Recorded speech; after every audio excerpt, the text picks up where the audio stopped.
Why Watch That is a podcast featuring the critic and referee who go head-to-head on a quest to discover the best movies and TV shows Hollywood has to offer. Expect the unexpected from the critic. While nothing gets past the ref. We do all the work. So you don't have to. Welcome to Why Watch That.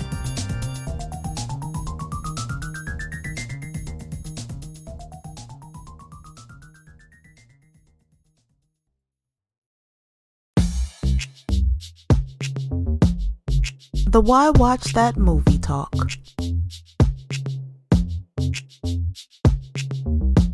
My friends, my wonderful people, we have a movie talk. And this movie talk has 2 sneak peeks in it. And these are major ones. Now, one of these films I saw, the other the ref saw. So see how that works? And we're going to start, because I'm talking, with the one that the ref saw. Now, this is just taking the world by storm just because of its title. It's called Bombshell. So, you've heard of Bombshell. If you haven't, you have heard of it. You just don't remember. This is that Roger Ailes movie. Now. Movie. You have to say that. Movie. Yeah, not the TV show. Yes. Not the loudest voice. So, this is directed by Roach. It is written by Charles Randolph. It stars Charlize Theron, Nicole Kidman, Margot Robbie, John Lithgow, Kate McKinnon, Connie Britton, Mark Duplass. I could keep going on and on. Malcolm McDowell is showing up, Allison Janney. My goodness. And so on and so forth. It will be in limited release on December 13th, and it will be in wide release on December 20th. And we're waiting to see how many nominations it gets from how many different organizations. So before we get to that, though, the ref is going to tell us all about it and tell us whether it's going to be, does it earn those nominations? Because they're coming and they have come already. Right. So it's Fox News. We're talking Fox News in its prime. Just as you would think Fox News would be. And of course, we have at the helm of Fox News, Roger Ailes, who is played by John Lithgow. And he basically is a mysterious kind of man. And he's championed certain women, certain anchors. First, we have Nicole Kidman playing Gretchen Carlson. She is a woman who has her own show, but how did she get that show and what time slot is that? Because if you know real history, you know that what happened with that, but you can look that up yourself. So she's doing her show and she's talking, I guess, about topics that aren't very Fox Newsy. Because you saw in the trailer Kate McKinnon, who works at Fox News. She's a fictional character, but she tells a young Margot Robbie, whose name is Kayla, hey, if it doesn't offend your grandfather and doesn't make your grandmother want to blush, then it's not Fox News. And Gretchen is doing a more passionate stories. Well, that goes all the way to the second floor, or whatever floor, where Ailes is. And basically, Gretchen, you've got to get it together, chick, broad, lady. Well, we see that Gretchen seeks counsel because she is fired. We know that. I'm not ruining anything. And why was she fired? And what kind of evidence does she have regarding a history of what she calls highly inappropriate behavior, highly inappropriate conversations on air? On the other side of things, you have Megyn Kelly, the one you see in the news now, played by Charlize Theron. Now, she is completely the go-getter Megyn. She's trying to be the next thing at Fox, and you know how hard that is. And she's got the gig to do the town hall presidential debate, and that doesn't go so well for her. But on the side, she's sort of like, something fishy is going around. Something's off. And I can't quite put my finger on it. Why did Gretchen leave? It doesn't make all the sense. And then you have a Margot Robbie, Kayla, fictional character. She is an up and coming. She used to work for Gretchen, and she quit Gretchen to go work for the boys, the top dogs. And Gretchen yanks her up and says, "Hey, you don't know all of what happened here. You might want to stick with me. I can protect you." Why does she say that? Well, dear Kayla brings that up to a coworker, and she's like, so let's talk about the door. And it goes through this montage of what happens with all of these female anchors and the potentials when they enter into the door. And whose door are we talking about? Can you guess? Yes. Roger Ailes' door. I mean, that door is lock and bolted. So as we see the movie sort of progress, and it's jumping all around. Now, remember, these are the same people who brought you other works of this kind, of this nature. It's sort of giving you a lesson, a lowdown on what's going on with all these key players, people we really know, and fictional characters. But it is culminating toward, is Roger Ailes just, does he have high expectations? Girls, hike up the skirts, wear them shorter. It gets publicity. Ladies, put the makeup on. I mean, they have a whole department for this. Get the high heels on. Expose the legs. You always notice that on Fox News. A woman's legs are crossed in there and it's exposed. Do all of these things. I mean, by golly, he created this machine. He knows what to do with it. Or is the question even more serious than that? Is he abusing his position? Now you know the answer to that. But who doesn't quite know the answer to that is a fella we all know as Rupert Murdoch. His sons are trying to wrangle a man, Roger Ailes, who's completely out of control, but they can't do it unless they get evidence. Well, poor Kayla, I'm not going to tell you what happens to her. She may find out a little more than what she bargained for.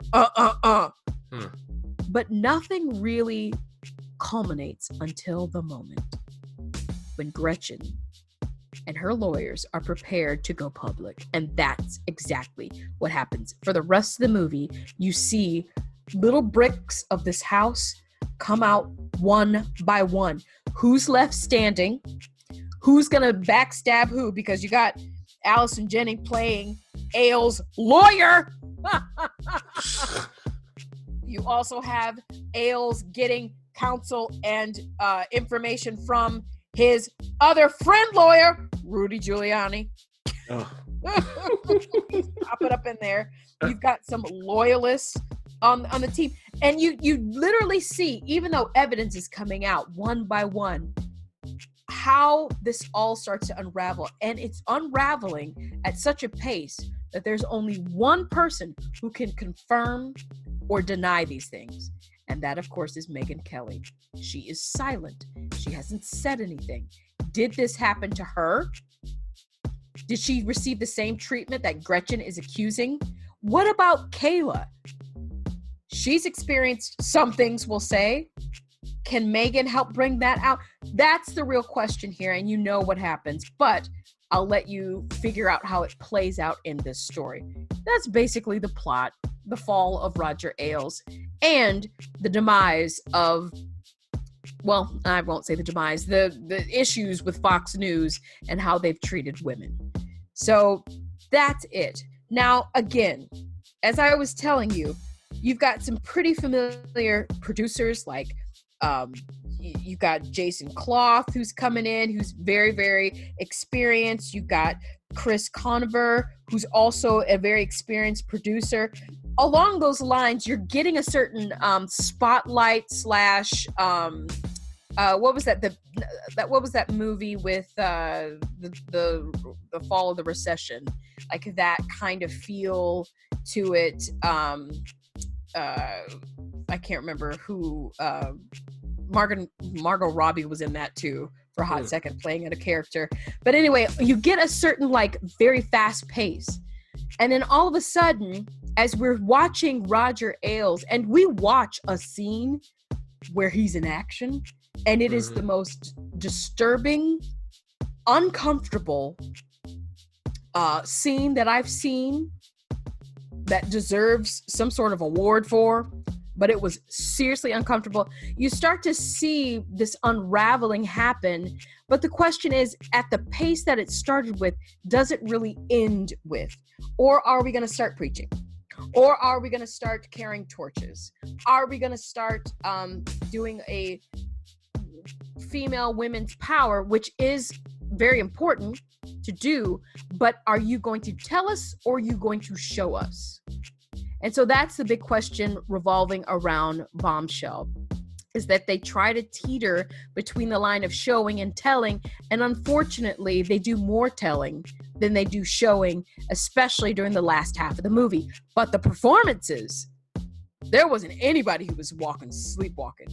I mean, we've got everybody here to play. Charlize Theron did an amazing job as Megyn Kelly. She had prosthetics on, looked just like her eerily, and she commanded the screen. She is going to be nominated for leading actress. That will happen. I just know it. Margot Robbie did a good job as this naive person, but I think she did her job. It wasn't anything extraordinary for me, along with Nicole Kidman, who plays this very torn Gretchen Carlson, as well as a woman who's finding her strength. But I really have to say, of course, Allison Janney did a great job, and Connie Britton's playing Beth Ailes is hilarious. You will not forget that. Kate McKinnon coming in, just absolutely doing some fabulous work here. Can't wait to see her more in the feature world. But it really does boil down to Roger Ailes, right? It boils down to this particular story and this character. And I will say Jonathan Lithgow, our boy, really deserves some recognition for playing this man. He somehow, and I know this is going to sound terrible, God rest his soul, he somehow humanized Ailes to the point where it's hard to do it in this movie, but he did it. So I would say if you're eager to see that kind of performance of how Roger Ailes could possibly have any human qualities, any redeeming, because you know what you've read and you know what he's done, I think it's an interesting twist. Overall, Bombshell, should you run to the movie theaters to see it?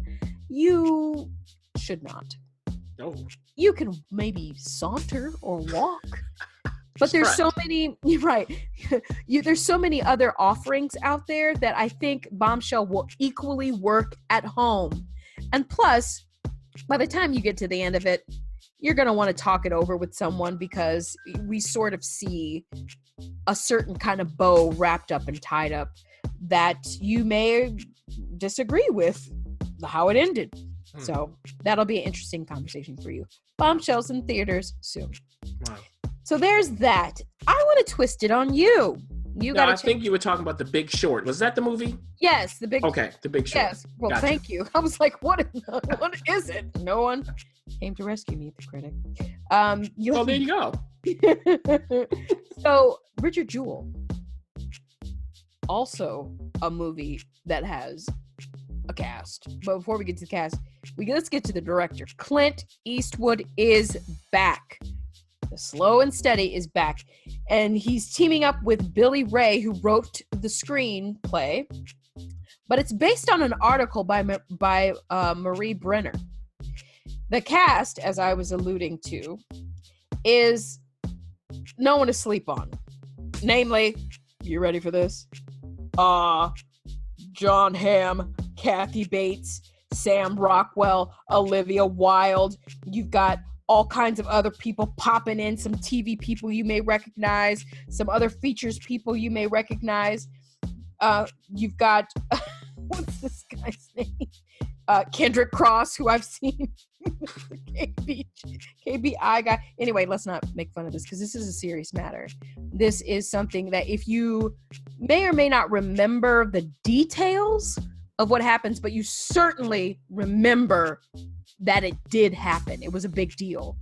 And we know that Clint Eastwood likes to do reality-based things. But here's my question to you, critic. Clint Eastwood is known for his slow and steady hand, maybe at the cost of certain pacing issues. This particular incident happened. It needs to happen. So do tell us if this is something that will be patient enough to sit through in a big theater. We really do want to know that. Yeah, well, maybe I'll get to that. So yeah, we'll see. We'll come back to that question. But let's set it up, of course. So as the ref said, yes, this is based on true events. And the lead character is the title of the movie, Richard Jewell. And he's played by Paul Walter Hauser. Now, if you're going, well, who is that? I was like, who is that? He was in I, Tonya and Black Klansman. Ah, yes. So he's playing Richard Jewell. And Richard Jewell, he's an overweight guy, but he means well. And at the beginning of the movie, he's working essentially for some lawyers. And one of the lawyers is played by Sam Rockwell. So his name is Watson Bryant. And Watson Bryant ain't no pushover. We see in the first scene, he's talking on the phone to somebody and it ain't polite. Now, Richard comes up to him and is like, hey, check your bottom cabinet. What's in it? Snickers. Yeah. Because Richard has noticed that Watson loves Snickers. Okay, that's the kind of guy he is. So Watson's kind of like, okay, you're kind of weird, dude, but I like you. I like you. Okay. Now, we shuttle forward in time.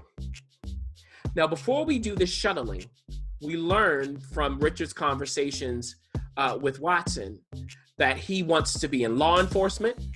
He's been studying the penal code. Okay? And this man is like a janitor. All right. So we go forward in time, and he has become a law enforcement officer. That has happened. But before he gets all the way there, he makes a little stop as a guard at a university. And remember, he takes this very seriously. Too seriously for the university. You will see what that means. But he just goes too far with it. Okay? He even goes so far to do things that he has no jurisdiction to do. So he doesn't last at the university. So we are then thrusted into 1996. Now, in 1996, remember, we had the Summer Olympics in the United States, in Atlanta. And Richard has a job there. Now, he has a job essentially as a guard. He's not a cop or anything like that. He was, but he is no longer. Why is that? Well, I won't tell you. But again, he's taking things very seriously. And while he's there, he's at the events that are leading up to the Olympics. And by the way, if you're trying to place this specific Olympics, it's the one where Muhammad Ali carried the torch. Okay. So Richard Jewell is there, and they have concerts, all of this stuff, and that's what he's one of the guards for. Law enforcement is there, the FBI is there as well. His mama's there. She's there to see Kenny Rogers. Kathy Bates. That's right. Played by Kathy Bates. You gotta know when to hold them. Okay. So they're enjoying that on one night. And then another night, his mom's not there. And we already have seen leading up to this that he's suspicious of packages. He actually follows a guy who has a book bag. Why? Is he correct? And he's constantly telling the law enforcement people, look, you got to watch out for this person. Oh, I see something there. They're like, calm down, Richard. Well, he sees another book bag. And this time, it's not attached to anybody. And the way he finds it is, he goes to break up, some teenagers who are having a little too much fun. Now, he's a guy that people always make fun of, even when he's trying to do his law enforcement thing. Okay, so that happens. And he's like, oh, wait a minute. After they disperse, he's like, well, maybe one of these guys left their book bag here under this bench. But that's not the case. This alarms him. He tells the cops, hey, look, we have this unidentified package. We need to get this investigated. They're like, really, Richard? Come on now. Really? Well, they eventually do this. And what do they find in the bag? Well, if you know history, you know what was in there. And you will know also from the commercials that, yes, it explodes. So Richard was right. Now, this leads to him being a hero, right? But remember, the FBI was there. In particular, the agent played by John Hamm was there. His name is Tom Shaw. And the first thing they do is they investigate the person who found the bag. Of course. So they get in their mind that, hey, maybe it was Richard who planted it to then get praise later on because he fits the profile. And they go back through his history and we see it's not so good. Mm-mm. Now, Richard, he's the kind of guy who he doesn't quite understand the dynamics between people. Okay, he doesn't understand social graces and how to communicate. But he's not as stupid as people think he is. He did study the penal code and he knows it. He understands procedure.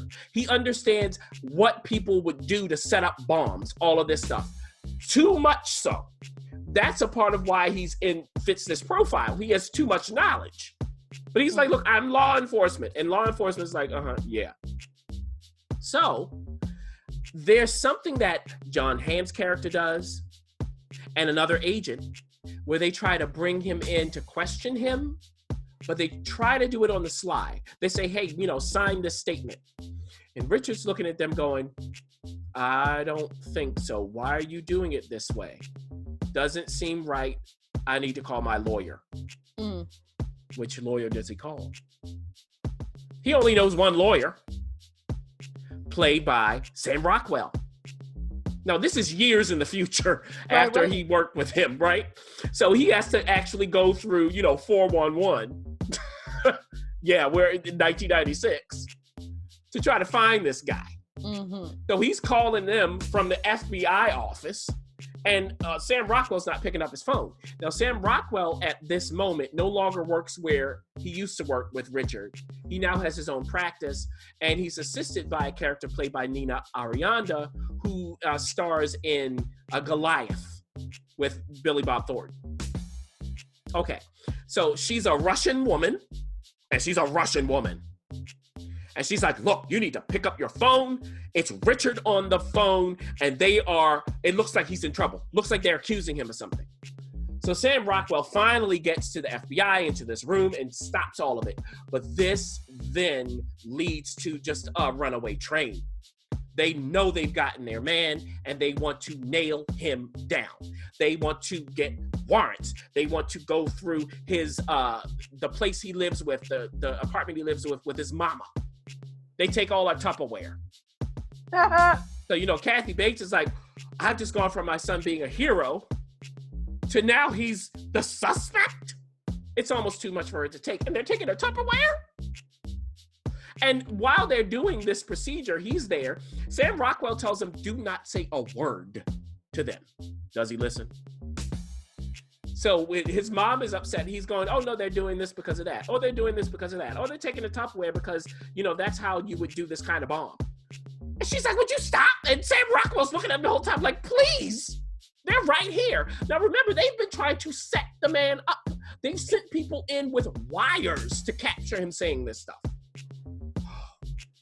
So as we progress through the movie, the question is, are they right or wrong? Right? Do they get the conviction or not? Right? What happens in the end ultimately as well? We do see how this resolves itself, and it is bittersweet.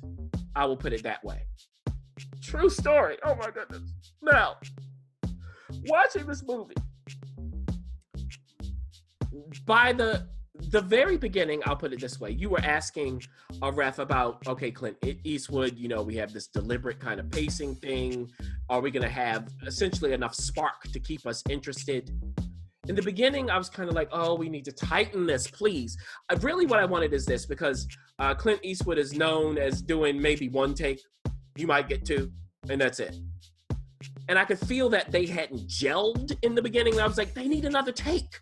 They need another take here. It just didn't land. But once the explosion happens, it starts to gel. And in particular, we have Walter Hauser as Richard, Sam Rockwell again as Watson Bryan, and Kathy Bates as his mama, as Richard's mama. That whole dynamic is the movie, along with Nina Arianda's character, Nadia. She is such a great character actress. You will love it, what she's doing. Because she's like, look, I'm Russian, and I don't trust nothing that the FBI is saying, okay? You need to go help Richard. That's her stance.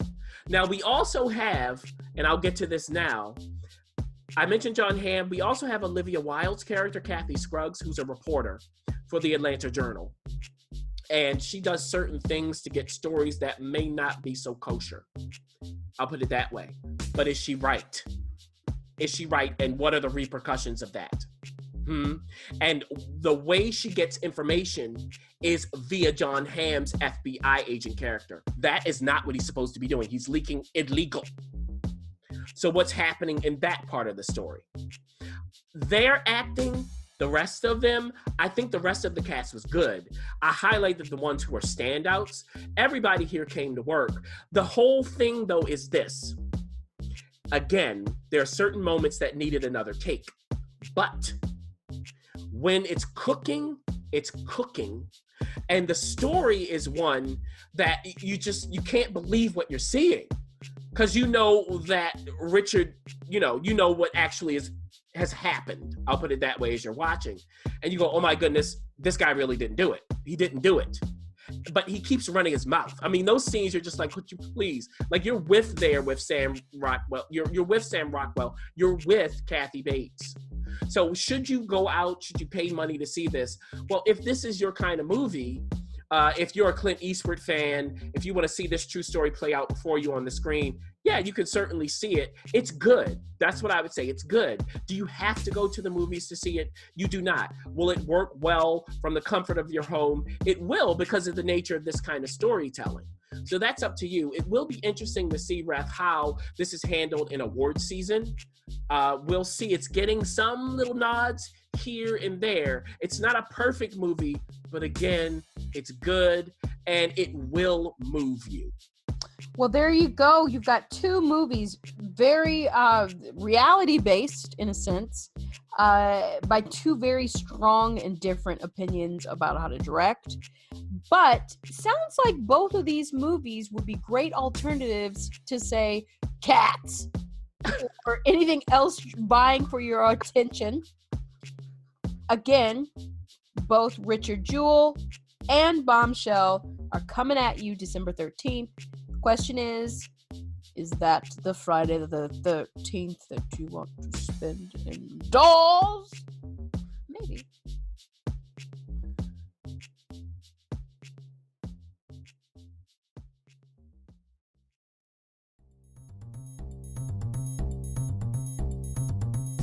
Thanks for listening. For additional resources, visit WhyWatchThat.com. Good idea, and we'd love to hear from you. So go ahead and leave comments, feedback, and you can rate us on iTunes. We'll see you next week. See you.